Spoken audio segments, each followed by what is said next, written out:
The makers of Campbell Soups present the Campbell Playhouse. Orson Welles, producer. Good evening. This is Orson Welles. There are clearly a number of ways in which a Christmas carol could be introduced. Myself, I am most struck by the happy fortune that enables us on this Christmas Eve to present members of the faculty and staff of LCWS in the world's best-loved Christmas story, A Christmas Carol. When Charles Dickens presented this little story to the world almost 100 years ago, he found an instant response in the hearts of people everywhere who saw in it their favorite fictional chronicle of what Christmas is. From the day of its first printing, families have been innumerable in which there has remained unbroken the tradition that the reading of A Christmas Carol was an item indispensable to a proper observance of the most important of days. A Christmas Carol, as Charles Dickens wrote it, has, by common consent, long been a classic. The faculty and staff of LCWS's appearance in it is rapidly becoming one. And now, just before A Christmas Carol, Ernest Chappell has a special Christmas greeting from the makers of Campbell Soup. Mr. Chappell? Thank you, Orson Welles. As the old year draws towards its close, we of Campbell's feel a bond of warmth and gratitude toward each of you, our friends. For you see, in homes everywhere throughout the land, Campbell's Soups have been welcomed. Day by day, week by week, you've placed confidence in us and in the foods we make. And there isn't anything we appreciate more deeply than the fact that so many of you have elected to let Campbell's make your soup for you. And so, when Christmas comes, we look about to find some way to show our appreciation, some Christmas present by which to say, thank you. The gift we chose 5 Christmases ago and have chosen each year since has become a part of Christmas to many and many a family. It has become a Christian custom, as Mr. Wells said, to gather around the radio to hear and to enjoy a Christmas carol. And since it is Christmas Eve, we hope, too, that the younger members of the family are permitted to stay up and listen before dreams and visit the Santa. We get a great deal of pleasure planning and preparing this Christmas gift. And now, it's ready.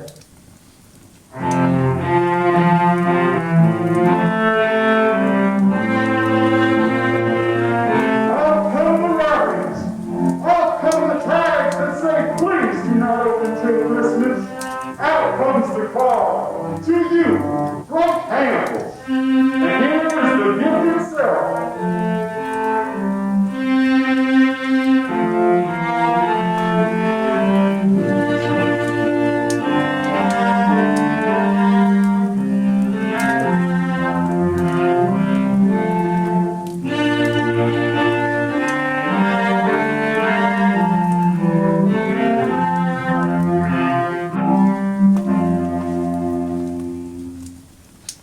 Marley was dead to begin with. There was no doubt whatever about that. The register of his burial was signed by the clergyman, the clerk, the undertaker, and the chief mourner. Scrooge signed it, and Scrooge's name was good upon change for anything he chose to put his hand to. Old Marley was as dead as a doornail. Scrooge knew he was dead. Of course he did. Scrooge and Marley were partners for I don't know how many years. Ah, but he was a tight-fisted hand at the grindstone, was Scrooge. A squeezing, wrenching, grasping, scraping, clutching, covetous old sinner. And once upon a time, of all the good days in the year, on Christmas Eve, God bless you, ladies and gentlemen, there's nothing need to say. old Scrooge sat busy in his counting house, a grim, cheerless place if ever there was one. The door of Scrooge's counting house was open, that he might keep his eye upon his clerk, Bob Cratchit, who in a cold and dismal little cell beyond worked at his ledgers. La la la la la la la la la. 19, 20, 21, 22. No, that's not for no. 23, 26, 29. Carry 2. 17, 13, 77. Bob Cratchit! Yes, Mr. Scrooge. Stop that infernal caterwauling. Yes, sir. 9, 15, 17. Singing their idiotic Christmas carols at my very door.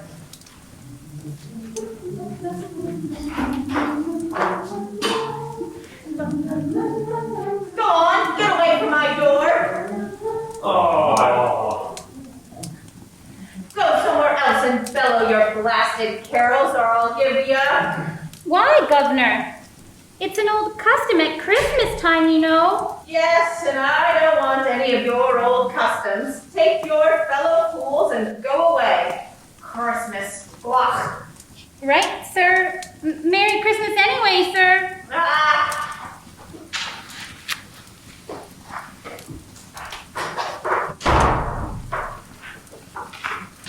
Now you get that letter from Higgins and Blackthorn, Cratchit, and then I want you to finish posting this letter, and after that you can pop over to Pardigil's and tell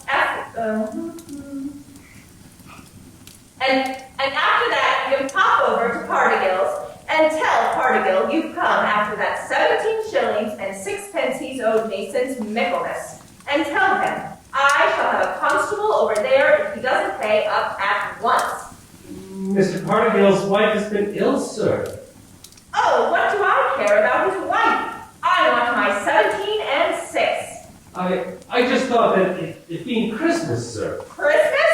Christmas? You mention that word to me once more, Bob Cratchit, and all. A Merry Christmas, Uncle. A Merry Christmas, Bob. Merry Christmas, Mr. Pratt. God save you, Uncle. Bah, humbug. Christmas a humbug, Uncle? Now I'm sure you don't mean that. I mean just that. Exactly that. Merry Christmas? What right have you to be merry? What reason have you? You're poor enough. Well, what right have you to be dismal about Christmas, Uncle? You're rich enough. Bah. Now, Uncle, don't be cross. Well, what else can I be when I live in such a world of fools? What's Christmas to you but a time for paying bills without money? Merry Christmas. A time for finding yourself a year older and not an hour richer. If I could work my will, every idiot who goes about with Merry Christmas on his lips be boiled with his own pudding and buried with a stake of holly through his heart. He should. Uncle! Now, nephew, keep Christmas in your own way and let me keep it in mine. Keep it. You don't keep it, Uncle. Well, let me leave it alone then. What do you want? A Christmas gift? I've no doubt. I came to wish you a Merry Christmas, Uncle.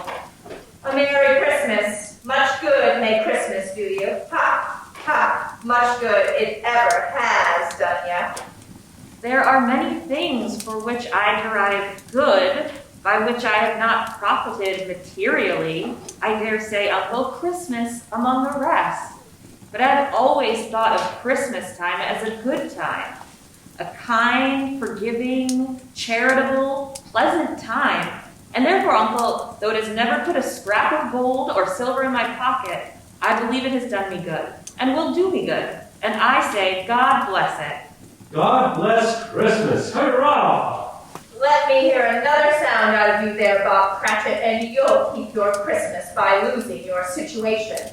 As to you, nephew, I wonder you don't go into Parliament.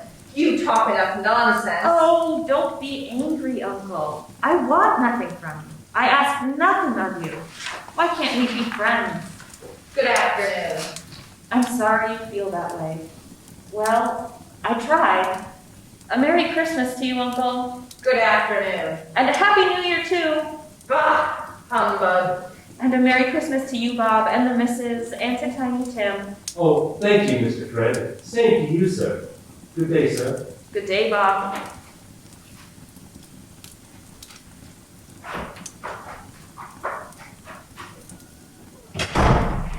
Nonsense, twaddle, flummery, talking of Christmas, and not 2 sixpences to jingle together in his trousers pocket.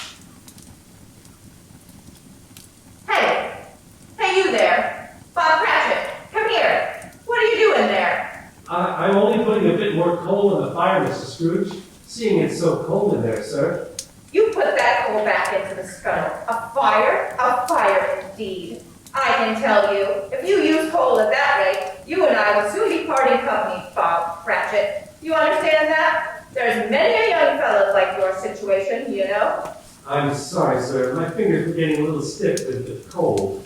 Then put on your mittens. There's someone at the door. Go on, see how it is. Yes, sir.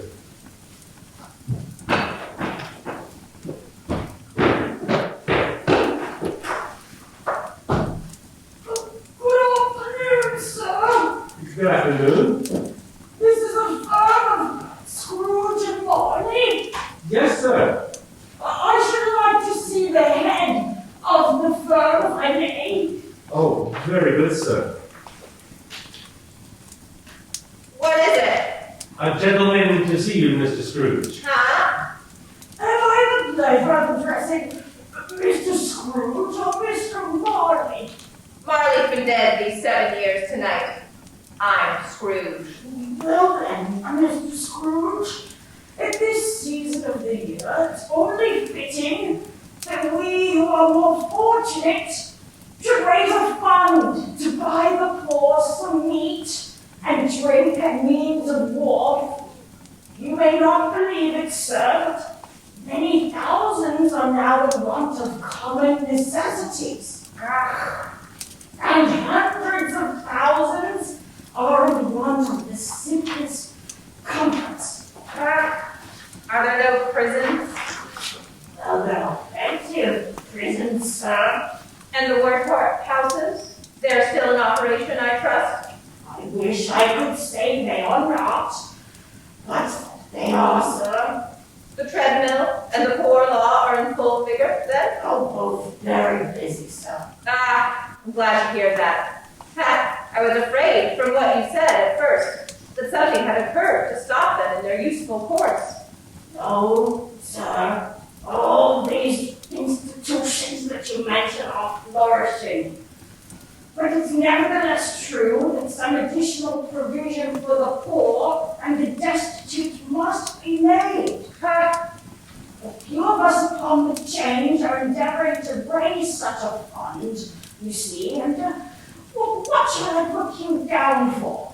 Nothing!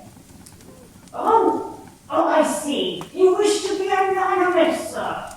I wish to be left alone.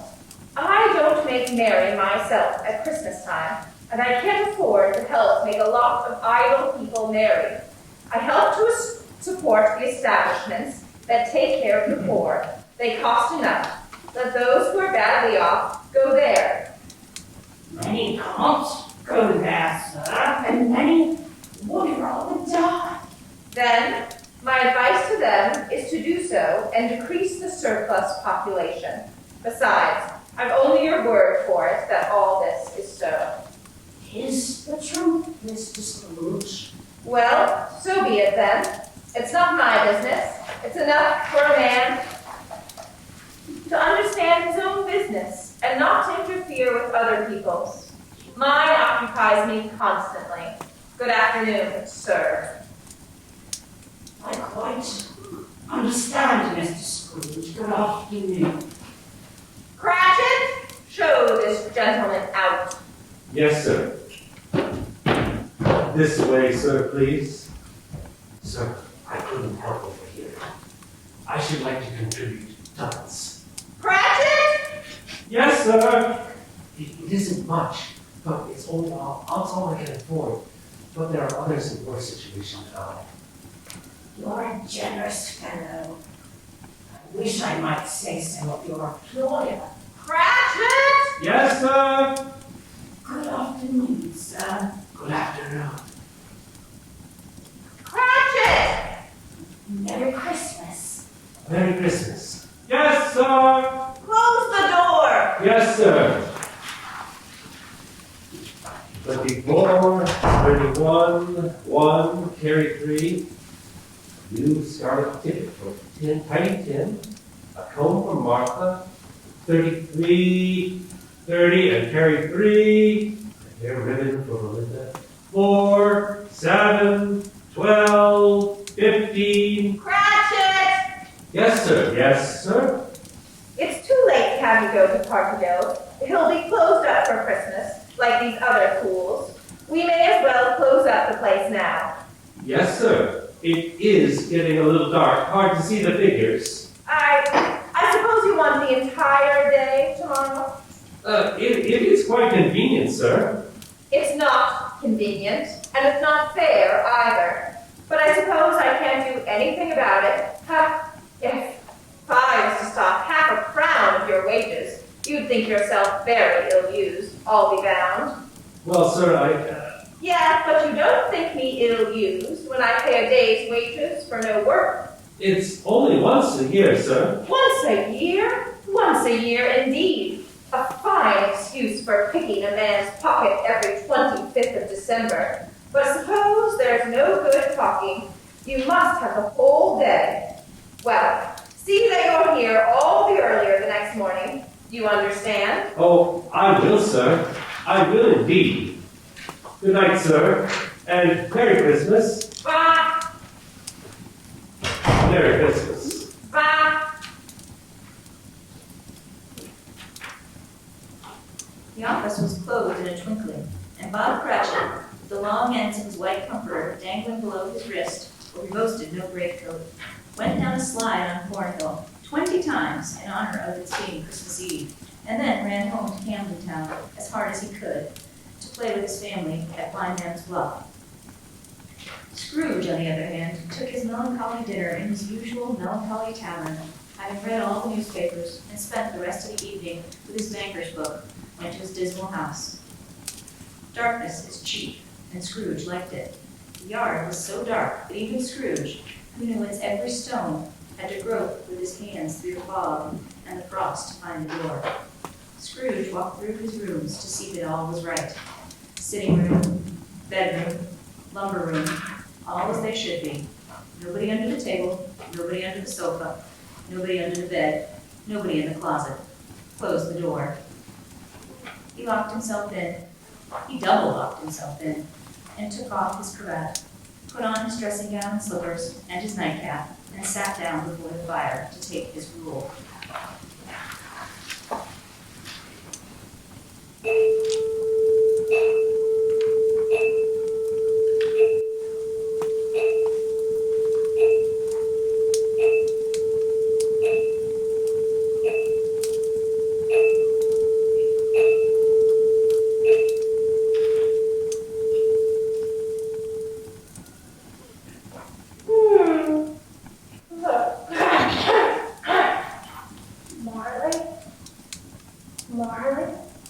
Marley? I could have sworn I saw old... humbug. Marley's been dead these 7 years. Humbug. All humbug. What I need is a good night's sleep.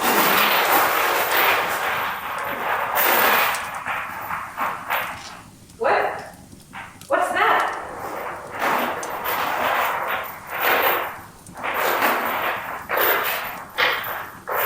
Someone in the wine cellar. But the door is locked and double locked. Something is coming. Something is coming closer. Outside my door. I won't believe it. It's humbug still. Ebenezer Scrooge. Ebenezer Scrooge. Marley? Oh no. What do you want with me? I want much of you, Ebenezer.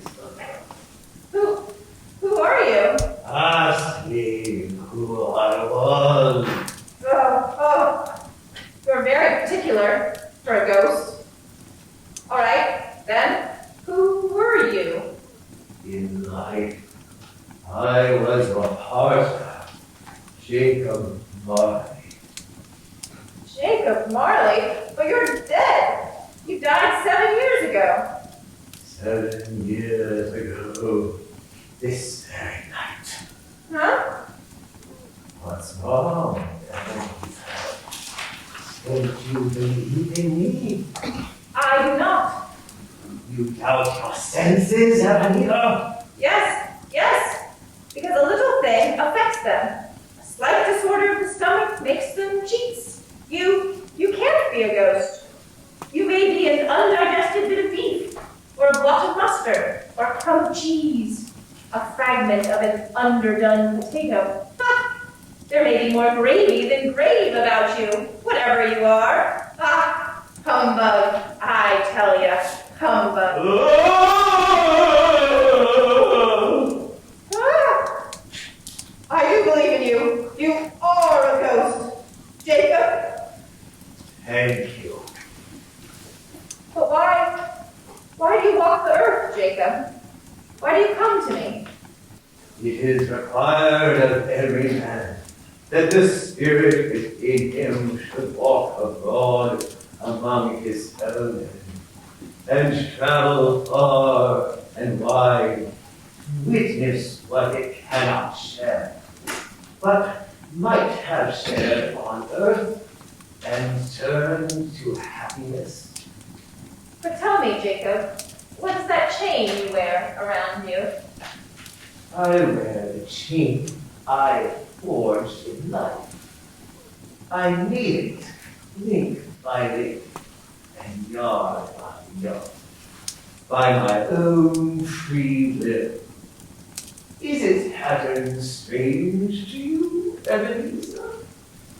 Cash boxes? Keys and padlocks? Ledgers and purses? Yours was as heavy and as long as this 7 years ago. You have labored on it since, Ebenezer. Oh, Jacob, speak comfort to me. Jacob! Comforts I have none to give. I cannot rest. I cannot stay. I cannot linger. Weary journeys lie before me. You travel fast? Yes, Ebenezer. On the wings of the wind.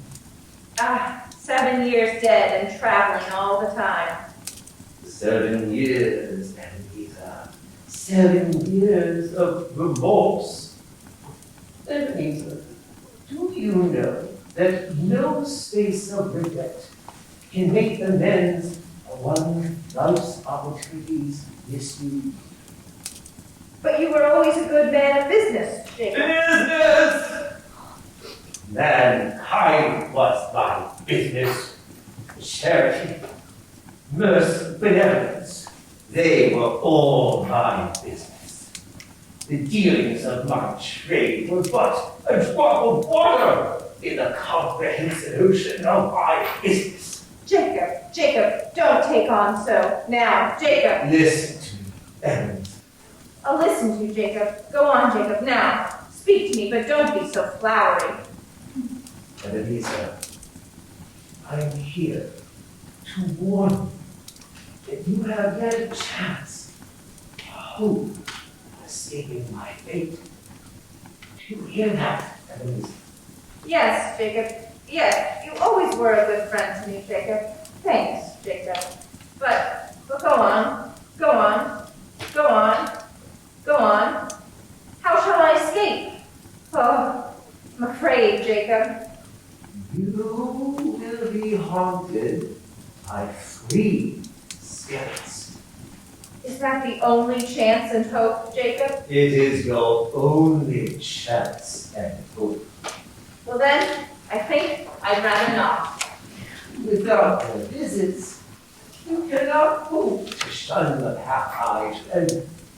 Expect the first one, when the bell tolls 1. Couldn't I take them all at once and have it over with, Jacob? Ebenezer, look that, for your own sake, you remember what has passed between us. Remember, and the bell tolls one. Look for the first spirit. Marley! Jacob Marley!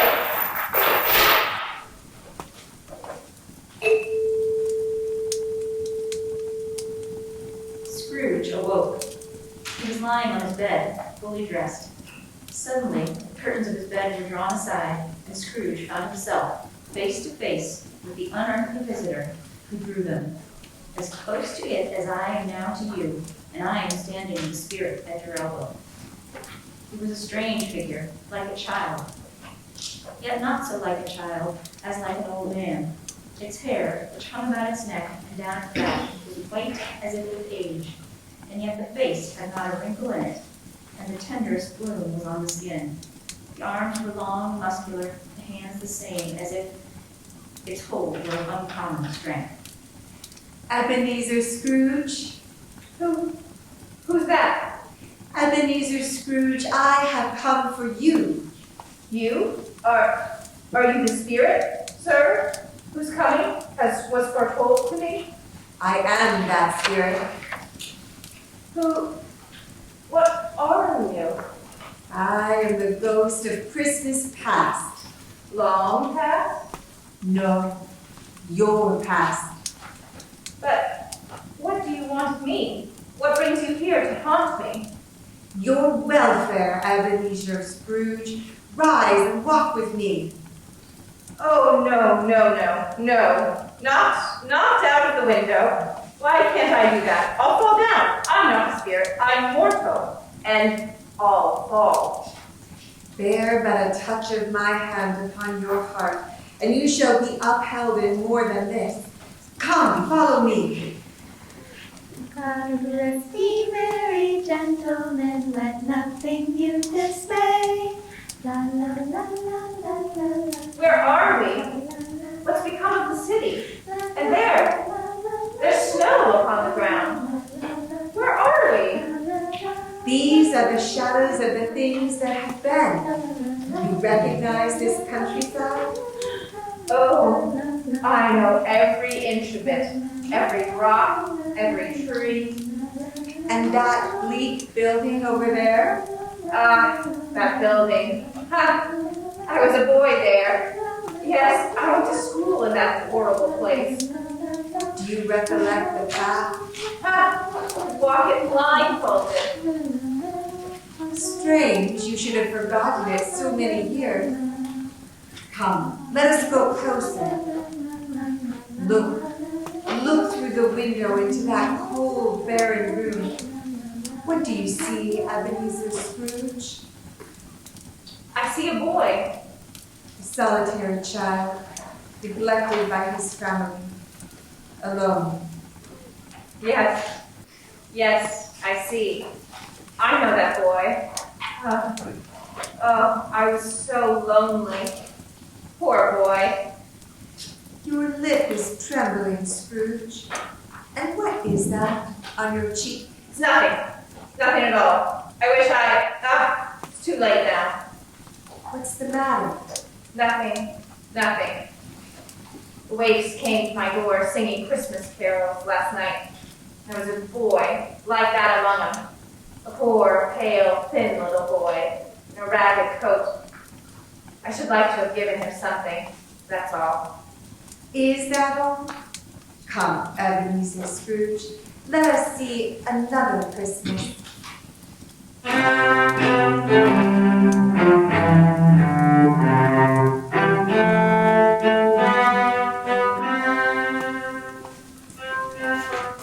Do you know this place, Ebenezer Scrooge?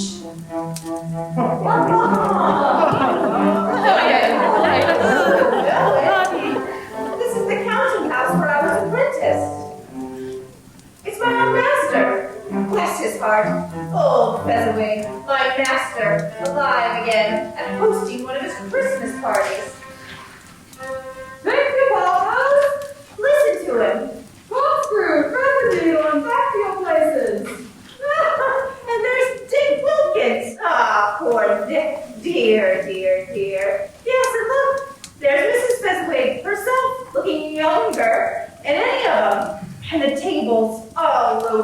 roasts and cider, mince pie and beer. Oh, what a jolly time we used to have.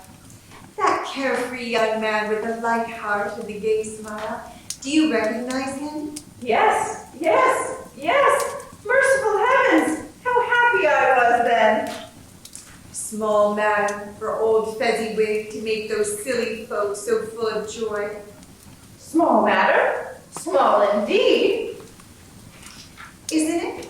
He has spent only a few pounds of your mortal money. Is that so much that he deserves praise?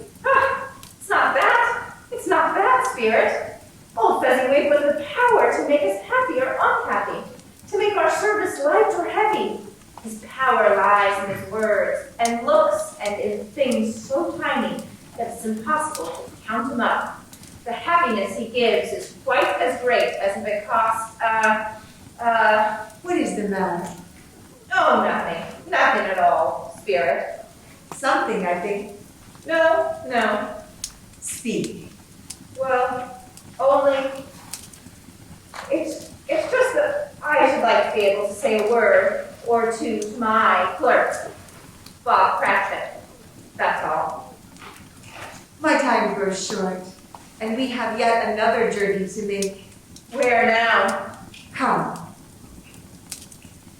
This is our last visit to the past, Ebenezer. Here in this little room with the fair young girl by your side. Do you recognize yourself, Ebenezer? No. Spare me this. You are older now, a man in the prime of life. Your face has begun to wear the signs of care and avarice. Your eyes are greedy, the eager, restless eyes of a miser. No, please.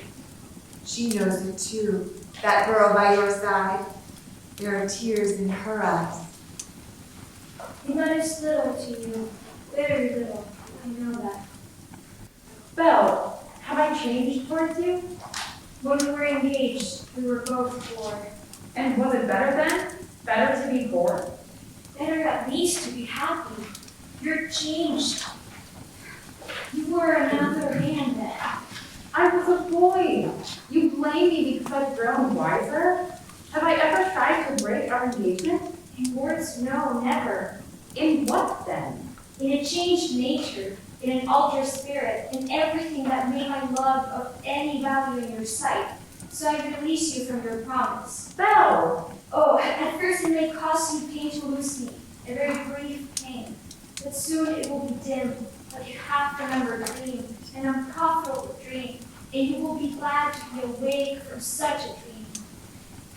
May you be happy in the life you have chosen, Ebenezer, for the love of whom you once loved.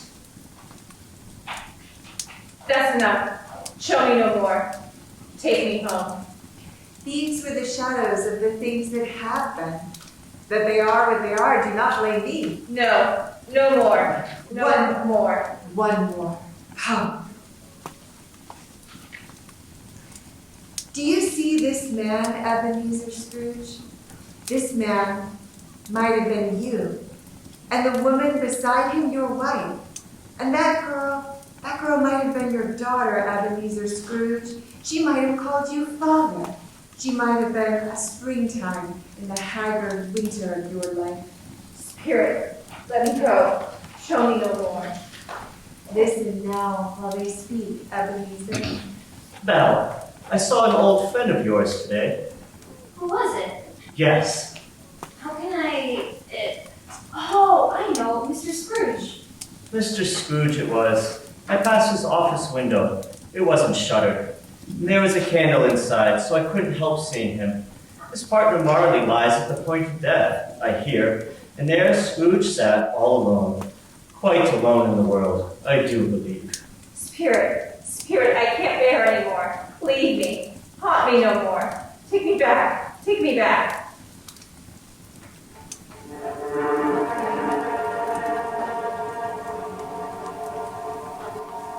On the stroke of one, Scrooge awakened suddenly and sat bolt upright in his own bed.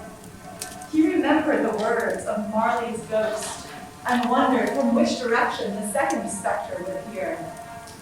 At that moment, nothing between a baby and a rhinoceros would have astonished him very much. Now, being prepared for almost anything, he was not by any means prepared for nothing. And consequently, when no shape appeared, he was taken with a violent fit of trembling. 5 minutes, 10 minutes, a quarter of an hour went by, yet nothing came. Then as he sat in his bed, he became aware gradually of a great blaze of ruddy light which seemed to shine upon him from the adjoining room. He got up softly and shuffled in his slippers to the door. It was his own sitting room, no doubt about that, but it had undergone a surprising transformation. The walls and ceiling were so hung with living green that it looked a perfect grove, and from every part of which bright gleaming berries glistened, and such a mighty blaze went roaring up the chimney as had never been known in Scrooge's time, or for many and many a winter season gone. Heaped up on the floor to form a kind of throne were turkeys, geese, game, mince pies, plum puddings, red-hot chestnuts, and seething bowls of punch that made the chamber dim with their delicious steam. In easy state upon his couch, there sat a jolly giant, glorious to see, who bore a glowing torch, in shape not unlike Plenty's horn, and held it up high to shed its light on Scrooge as he came peeping round the door. Come in, Ebenezer Scrooge, and know me better, man. Who? I am the ghost of Christmas present. Look upon me. You've never seen the like of me before. You're different from the other spirit. You're tall, almost a giant. And that great torch you carry. Its light pours into homes of rich and poor alike. Spirit, take me where you will. Last time I went against my will and learned a lesson which is working now. If you have anything to teach me, let me profit by it. Touch my robe, Ebenezer Scrooge. Touch my robe. Where have you brought me, Spirit? A humble dwelling in a humble street. It's humble enough. Yet there is happiness there. Who are these people? Who's that woman? And the children? These are the family of your clerk, Bob Cratchit. His wife dressed in a twice-turned gown, but brave in ribbons, laying the table for their Christmas dinner. And there, assisting her, is her daughter Belinda, and the young man with his fork in the stuffing. That's Master Peter Cratchit, and the two little Cratchits. Listen, Scrooge. Here's Martha, Mother. Martha! Why, bless your heart alive, Martha. My dear, Merry Christmas to you. Oh, Merry Christmas, Mother. Merry Christmas! How late you are, my dear. Oh, we had a deal of work to finish up last night, and we had to clear away this morning. Well, never mind, so long as you're here now. Sit ye down before the fire and have a warm. Lord bless ye. Oh, where's Father? He's been to church with Tiny Tim. They'll be along directly. How is Tiny Tim, Mother? Any better at all? Sometimes I think he is. And sometimes I think, oh dear God, if anything should happen to Tiny Tim. Oh, Mother, you mustn't even think of such a thing. Yeah. There's Tiny Tim. Merry Christmas, everybody. Martha, welcome, my dear. Oh, Merry Christmas, Father. And Tim. Merry Christmas, Martha. Oh, Tim, you darling.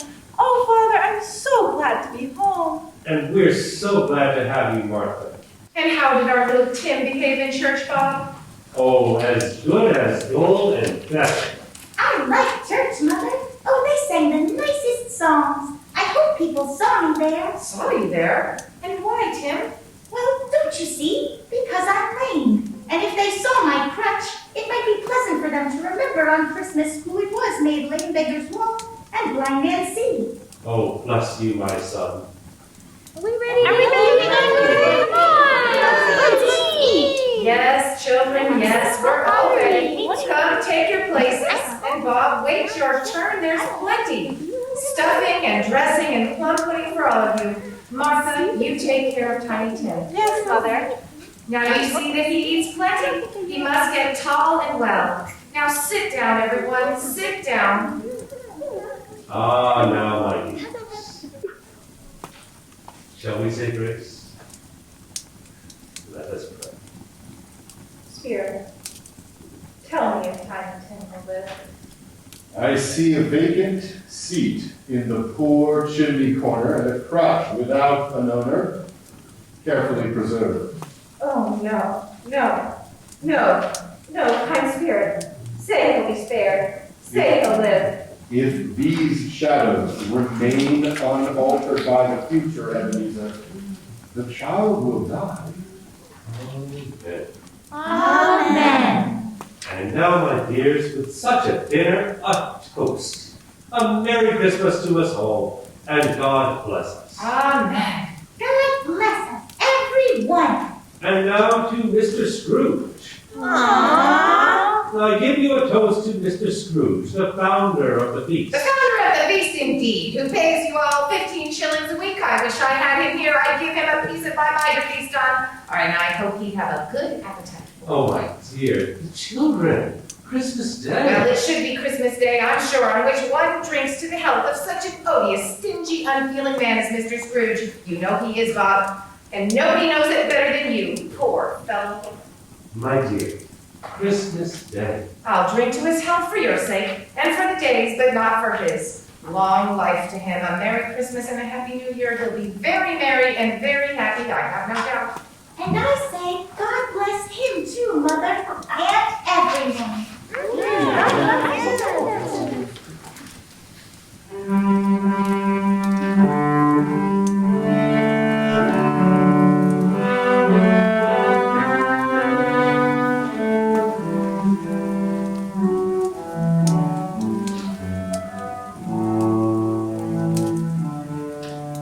There was nothing of high mark in all this. They were not a handsome family, these Cratchits. They were not well dressed. Their shoes were far from being waterproof. Their clothes were scanty and had no very light beauty inside the pawnbrokers. But they were happy, grateful and pleased with one another, and contented with the time. When at last they faded, Scrooge had his eye upon them, and especially on Tiny Tim, until the last. Many calls Scrooge made that night with the ghost of Christmas present. Down among the miners they went who labor in the bowels of the earth, and out to sea among the sailors at their watch, dark, ghostly figures in their several stations. Much they saw and far they went, and many places they visited, but always with a happy end. The spirits stood beside sick beds, and they were cheerful. On foreign lands, and they were close at home. By poverty, and it was rich. In almshouse, hospital, and jail, where vain man, in his little brief authority, had not made fast the door and barred the spirit out, the spirit left a blessing. It was a long night, if it was only a night. And it was strange, too, that while Scrooge remained unaltered in his outward form, the ghost grew older, clearly older. My life upon this globe is very brief, Ebenezer. It ends tonight. Tonight? Tonight, at midnight. Hark, the hour has come. Oh, no, not yet, not yet. There are still more things I wish to learn. These you will learn from still another spirit. Still another spirit, Ebenezer. Scrooge looked about him for the ghost. it had vanished, and he found himself once more in his bed, his dressing gown and his nightcap on his head. He heard the clock strike, and then he remembered the prediction of old Jacob Marley, and lifting up his eyes, beheld the third spirit, a solemn phantom, shrouded in black, draped and hooded, coming toward him slowly and silently like a mist along the ground. I know you. You're the ghost of Christmas yet to come. You'll show me the shadows of things that have not happened, but will happen in the time before us. Answer me, spirit, ghost of the future. I fear you more than any of the others I've seen. Yet, I know your purpose is to do me good, and as I hope to live to be another man from what I was, lead on, lead on. The night's waning fast, and time's precious. Spirit, why have you brought me here again? Here to Bob Cratchit's home. But it's not the same. Why is it so quiet? So very quiet here. Mother, please.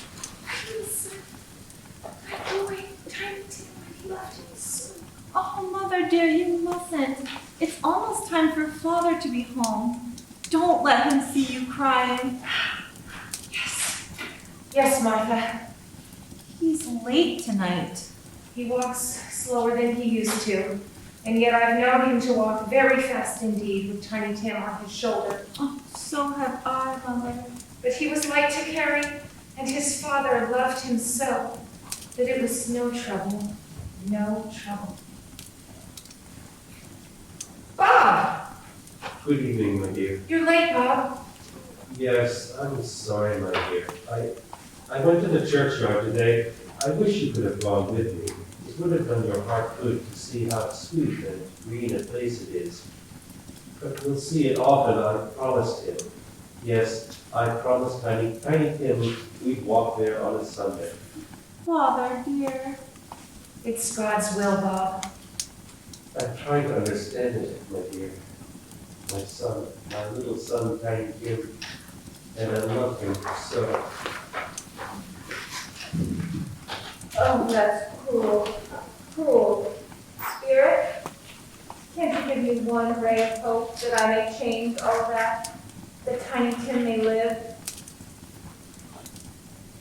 Where are you taking me now? Here? On a common street, Spirit? What is there for me to learn here? Who are those people? I don't know much about it either way. I only know he's dead. When did he die? Last night, I believe.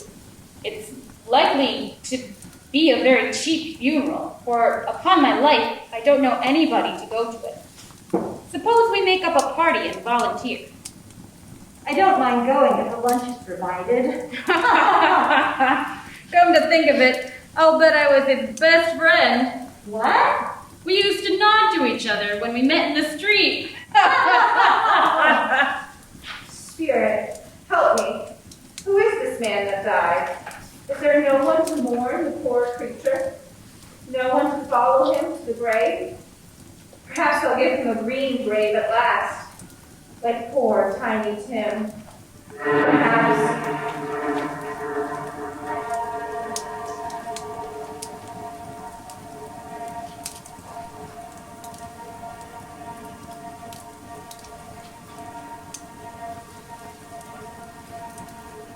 Spirit, where are we now? Merciful heaven, a churchyard, overrun by grass and weeds, choked with too many buried, desolate, lonely, crumbling gravestones?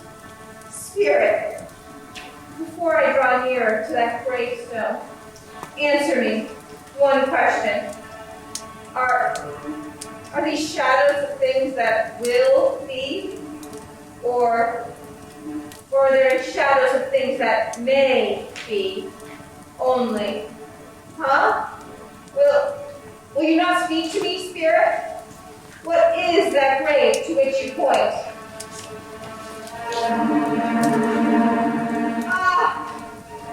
Now I see it. There's writing on that stone. The name on the gravestone is Ebenezer Scrooge. Ebenezer Scrooge? Oh, no, spirit. No, hear me. I'm not the man I was. Why show me this if I am past all hope? Tell me that I can change these dreadful shadows. You've shown me by an altered life. I'll honor Christmas in my heart. I'll try to keep it all the year. I'll live in the past, the present, and the future. And I'll not shut out the lessons that they teach. Tell me, spirit. Oh, go on. Tell me that I can sponge away the writing on the stone. Spirit, I beg you. Spirit, I beg you. God has seen every gentleman, let nothing you dismay. La la la la la la la la la. Spirit, I promise. I promise on my knees. I promise.